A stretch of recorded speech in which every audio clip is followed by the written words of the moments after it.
Hey, so I've been getting a lot of questions lately about using wearable technology with runners, specifically using wearable technology to help a running gait analysis. So I want to tell you about some of the most recent information out there. And when I'm talking about wearable technology, there is so many different things that can take and collect data from runners. I want to hone in on talking about inertial measurement unit sensors, or IMUs, today. So IMU devices are basically devices that house measurement tools that take acceleration, angular velocity, and sometimes magnetic field strength.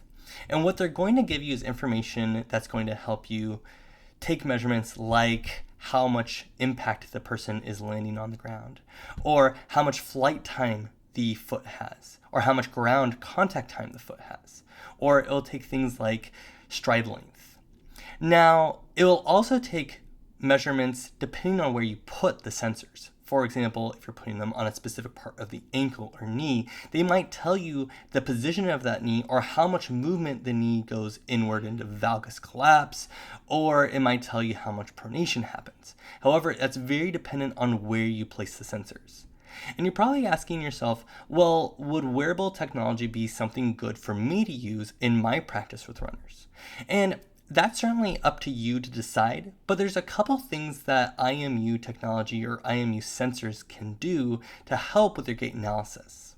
And again, every clinician must decide for their own self whether it's a viable, good option for them.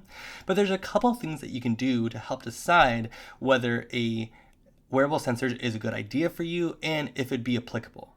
And so let's start with how they might be able to enhance your running gait analysis, how you might want to select a wearable device, and then you can decide whether it's a good option for you. So specifically, one of the things that they can do is they can help bring objective measures to your decision making, whether that is creating your plan of care or doing an analysis. So while they can help you look at things like biomechanical abnormalities or gait deviations, there's certain ways you'd want to use IMU sensors or wearable technology to be able to decide whether that is information you want to gather. Again, I talked about initial contact forces, foot flight time, ground contact time, but how might that relate to a running gait analysis? Well, you might have a patient that is landing with excessive heel strike. And that excessive heel strike, you might want to measure how much force is going up through their body. Well, that force can help you decide of whether that gait deviation is actually cumbersome or a risk to injury for that patient.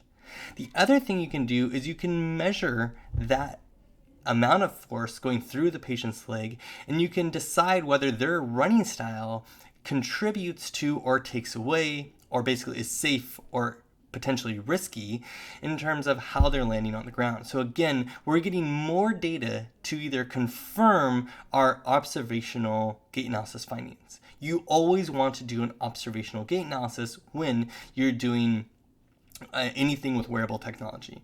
I don't advise to ever just slowly rely on the wearable technology to make decisions for you. So in addition to being able to capture information to help aid your observational gait analysis, you can also use wearable technology to provide real-time feedback for someone's running gait. So let's say you want to do a gait retraining, and in that gait retraining, you maybe want that patient to run lighter or run softer or not heel strike as much. You can use the measurements on a wearable technology like an IMU sensor to be able to gauge how much impact is going through the person's leg or lower extremities. And you can use that to be able to monitor how well they are doing with this gait retraining technique. The other key factor is that it can provide a lot of patient education and patient engagement.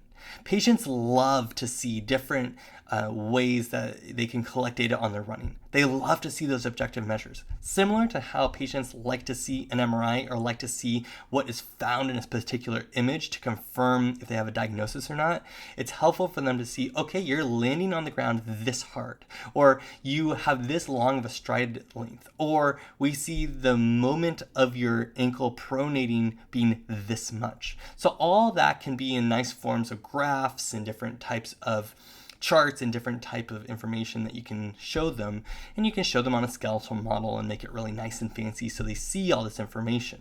So the patient education piece is really nice. So there are a couple things that are really nice about wearable technology, but let's talk about how to select the right sensor for you if you think it is potentially a good option. Now, one of the things about wearable technologies, particularly IMU sensors, is that they're very cost effective. You get a lot of information for not that much money, comparatively speaking. And I'm comparing that to things like force plates, or I'm comparing it to like 3D gait analysis programs. A lot of these other technologies that are out there are a lot more expensive. So if you are someone that is looking into maybe your first wearable technology selection, or potentially you want to get another device to be able to aid some other devices you have, maybe you have some insoles with pressure, maybe you have a wearable device, maybe you have some EMG calculations, this is a nice budget-friendly option if you're concerned about budget. If you're not, go crazy, get all the tools. So how do you select the right one for you if it is a good option? Well, you want to look for good sensor integration.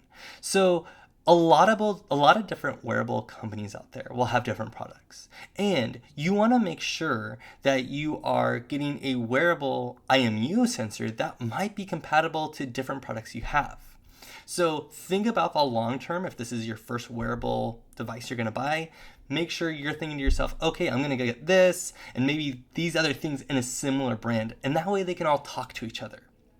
The other thing you might want to think about is how many wearables you want to purchase. It might be tempting just to purchase one. However, you might want the information on the left side of the body while they're running too, or the right side. So you might want bilateral.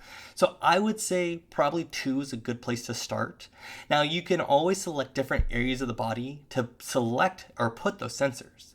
So you can put it on the ankle or the knee or the hip or the low back, depending on the pathology that the person's coming in with or the area you're most concerned about. You might also want to consider the tibia as a location as well.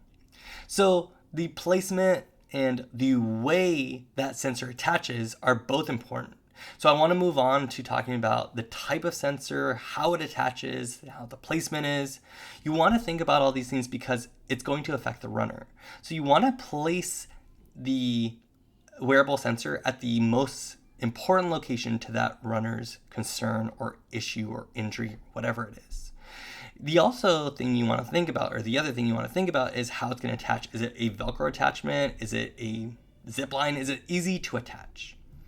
Another thing to think about is the wireless connectivity. I would suggest looking at something that is Bluetooth driven. The size and weight should be small and nice and light. And then you want to make sure it's reliable, accurate, calibrated, also has different drift compensations. And these can be hard to find, especially when you go on the websites and they all say they're really great.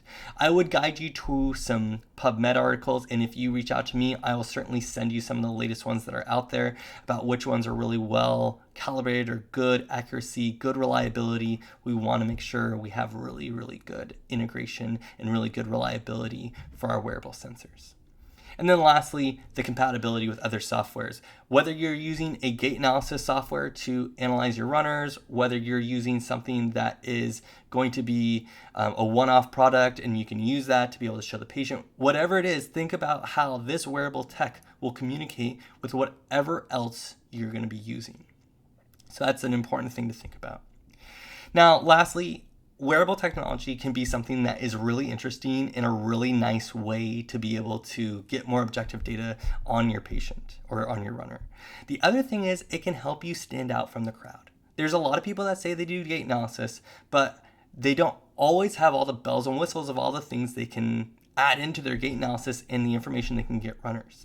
So it's always a nice way to be able to give people or give patients, give runners more information about the way they're running and to be able to give them that added amount of insight to be able to help them reach their running goals. If you'd like to talk anything more about wearables or talk about running gait analysis, let me know. I'm happy to chat about this stuff because I love talking about it. But until next time, stay safe, stay well, and we'll catch you soon.